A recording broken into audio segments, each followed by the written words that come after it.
Subscribe करो मनन चिंतन YouTube channel को और बेल आइकन दबाइए लेटेस्ट वीडियो की नोटिफिकेशन सबसे पहले देखने के लिए।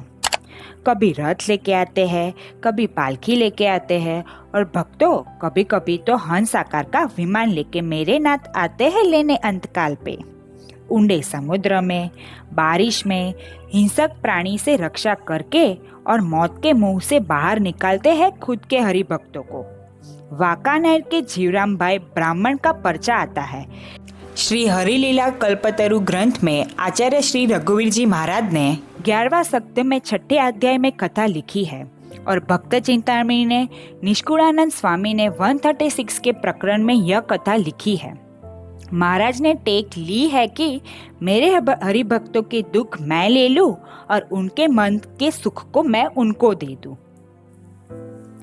वांकानेर गांव के एक जीवराम ब्राह्मण हरिभक्त थे। महाराज की आज्ञा में रहकर भगवान का भजन करते थे, खुद की आजीविका का व्यापार करते थे।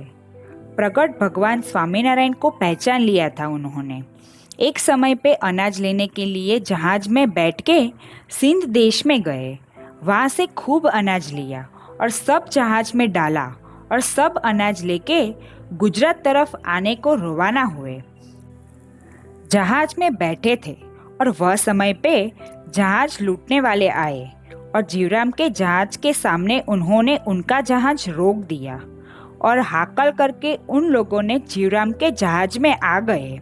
और जो लोग जीवराम का जहाज चला रहे थे उनको तैरना आता था, इसीलिए वह लोग कूद कूद के समुद्र में गिर गए और जीवराम को तैरने को नहीं आता था और वह लोग तो तैरते तैरते बाहर निकल गए और जीवराम को चोर लोगों ने पकड़ लिया और दोनों हाथ पीछे बांध दिए, सिर पे 6-7 लकड़ी मारी।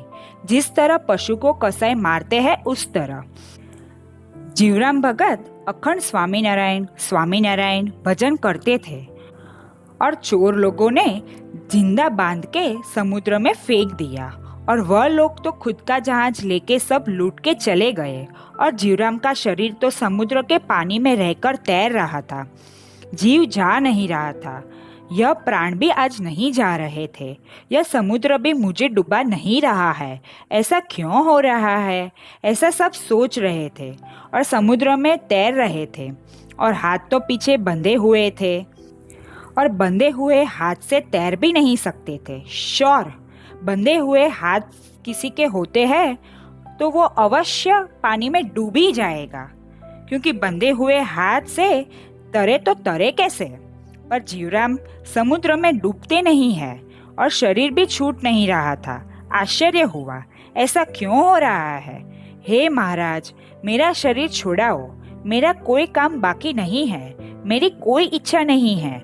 बाद में भगवान स्वामीनारायण को विचार आया कि अब मुझे जाना पड़ेगा, अब भक्त को दर्शन देने पड़ेंगे। दिव्यता और ऐश्वर्य के कारण उनको डूबने नहीं दे रहा हूँ, पर यह तो अब धाम में जाने का विचार कर रहा है, पर मुझे अभी उनको मरने नहीं देना है। छोटी सी नाव लेके महाराज बीच समुद्र में पधारे। जीवराम के दोनों हाथ जो चोर लोगों ने पीछे बांध दिए थे वह छोड़े, दोनों हाथ पकड़ के नाव में बिठाया और बाद में महाराज धीमे धीमे नाव चलाने लगे। जीवराम को तो सब स्वप्न जैसा लग रहा था। महाराज ने अच्छे से समुद्र के किनारे पहुंचा दिया और बीच में उनको खाना खिलाते आते हैं, पानी पिलाते जाते थे।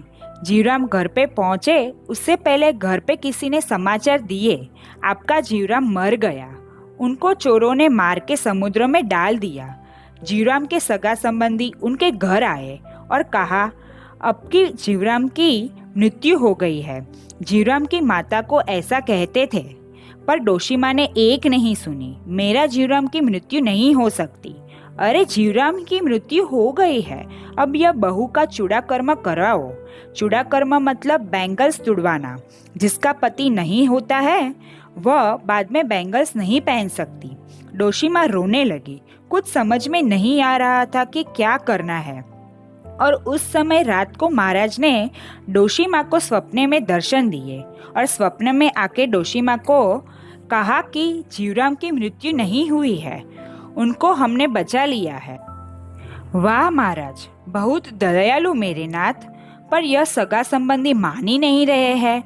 डोशी माँ, लोगों को कह दो कल दोपहर को जीवराम वापस लौट के आएगा, यह कन्फर्म है।